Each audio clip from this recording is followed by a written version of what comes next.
eu comecei desenhando sempre com nanquim, que é o que influenciou muito a minha tatu, né? Foi o que me fez realmente apaixonar com a arte, e eu me sentia que eu estava muito travado. Estava na pandemia, estava travado, meu traço estava engessado. Eu tenho um método de trabalho que é quase uma pesquisa psicológica ali de entender a pessoa que eu estou tatuando. Então eu estava com um modus operandi muito feito. E eu tinha que desconectar disso, eu tinha que soltar a mão, eu tinha que expressar. Veio a pandemia, eu estava cheio de sentimento, eu tinha que expressar de alguma forma. E eu sempre tive várias questões com a teoria das cores, várias questões com a pintura que não me agradava porque ela não era exata. E foi exatamente isso que me fez apaixonar com ela depois, que eu tinha que expressar, eu tinha que colocar para fora e me entender ali como um artista plural, ao invés de só o que eu estava fazendo, sabe? Cara, eu acho que em primeiro lugar é muito importante a gente ser visto, né? Hoje, como na última live que eu fiz a gente falou sobre isso, a grande moeda de troca do ser humano é a atenção, é como a gente prende a atenção dos outros. Então essas exposições é uma forma de eu ser visto em outros lugares do mundo. Então esse lado é muito importante, mas o principal lado para mim era meu sonho. Era meu sonho, eu via Paris como uma meca, como todo mundo que estuda a história da arte sabe da importância. Hoje tem vários outros polos, né? A gente tem inúmeros lugares do planeta que são polos artísticos. Aqui mesmo, o BH está incrível, né? De produção de artista, mas lá representa uma memória afetiva, sem nunca ter exposto lá, né, do que a gente quer criar, do que a gente quer fazer, com quem que a gente quer estar, né? Paris, para mim, é muito importante. Berlim também é uma experiência realmente transcendental ser visto em outro continente.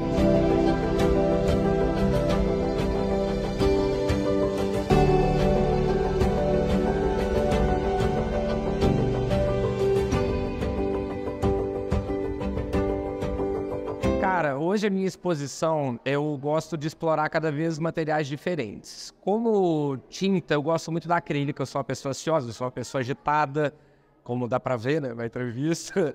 Eu gosto de ver a coisa pronta, eu produzo de maneira rápida, apesar da minha pesquisa ser longa e demorada. Na hora que eu ponho a mão na massa, eu quero ver aquilo pronto, mesmo que eu não finalize imediatamente, eu quero saber que se eu quiser finalizar imediatamente, eu consigo.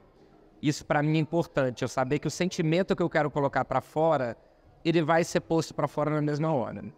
Então, o acrílico me atende muito bem, mas eu amo explorar, né? Então, aqui dentro a gente tem as lonas, que são a mais comum, né? As telas comuns, as lonas de caminhão que eu usei, tem os metais, as esculturas do Leopoldo que eu explorei, tem o Ego, que é a escultura de sucata, que foi uma experiência totalmente diferente, né?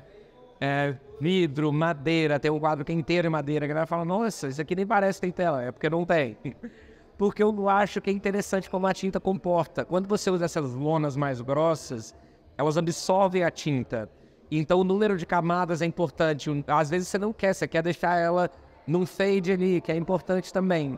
Enquanto na tela comum, você tem que tomar cuidado para não entrar demais nela e estragar, né? Então você tem que entender cada material. E eu gosto de variar. Eu acho que é muito importante a gente se expressar de todas as maneiras.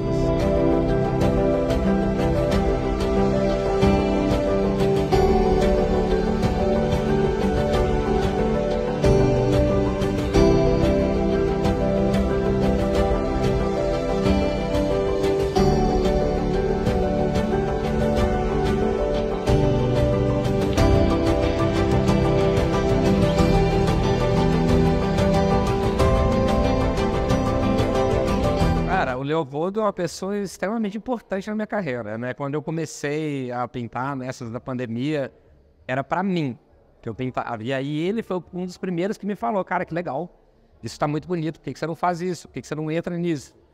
E eu ficava com essa dúvida, será? Aí até que eu falei, velho, é um cara tão foda, se ele falou, eu tenho que escutar, né?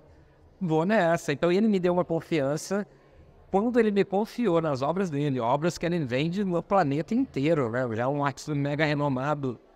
Quando ele me falou, velho, quero que você pinte essas 4 obras, isso pra mim foi transcendental, sabe? Foi um peso, inclusive eu pintava os outros quadros, elas ficavam no canto me olhando.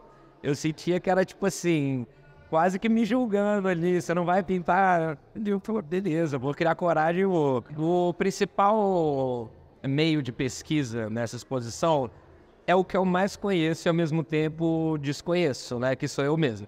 Então, eu convivo com o meu tema de pesquisa diariamente, eu me irrito com ele, eu amo ele, tem vários momentos. E nisso eu fui entrar na pesquisa do ego, porque acho que não tem nada mais egocêntrico do que fazer uma exposição inteira sobre si mesmo. E eu acho que todo artista passa por isso, ao mesmo tempo que é um tabu.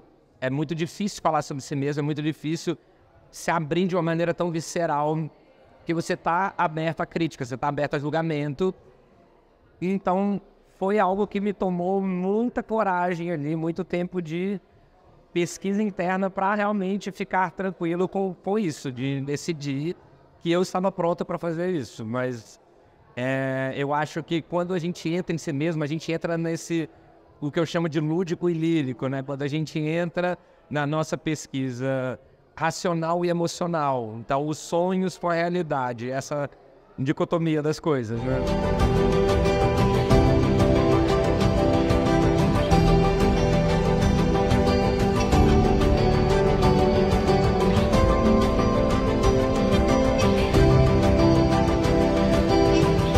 Cara, eu acho que para qualquer pessoa, quando se cria a infância da presente, né? Eu não tanto os jogos, mas eu diria que várias alcunhas de criança vieram à tona que eu brinquei. Quando eu falei com minha mãe da exposição, eu lembrei de um apelido que ela me deu quando eu era mais novo, que era Meu Mundo Caiu, que era o menor dos problemas, representava um grande desastre ali para mim.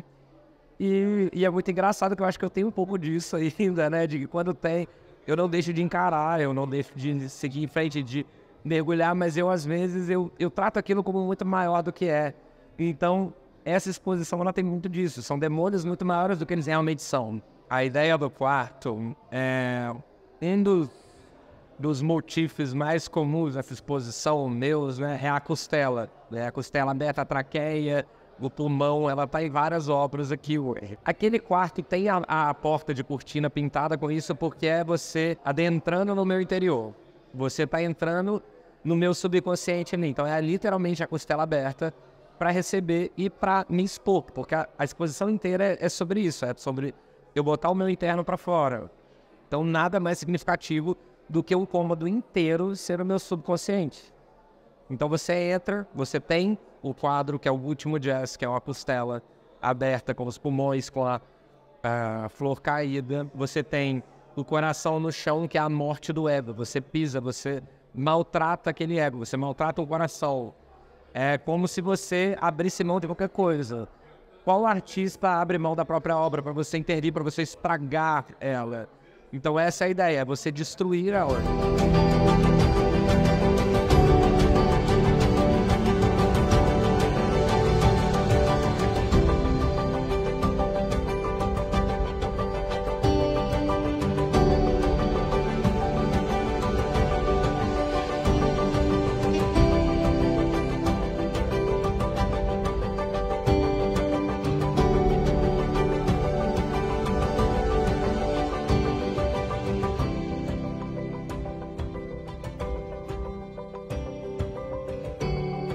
A ideia é a cada exposição entrar mais um pouco no meu mundo e entender um pouco mais como é que eu funciono.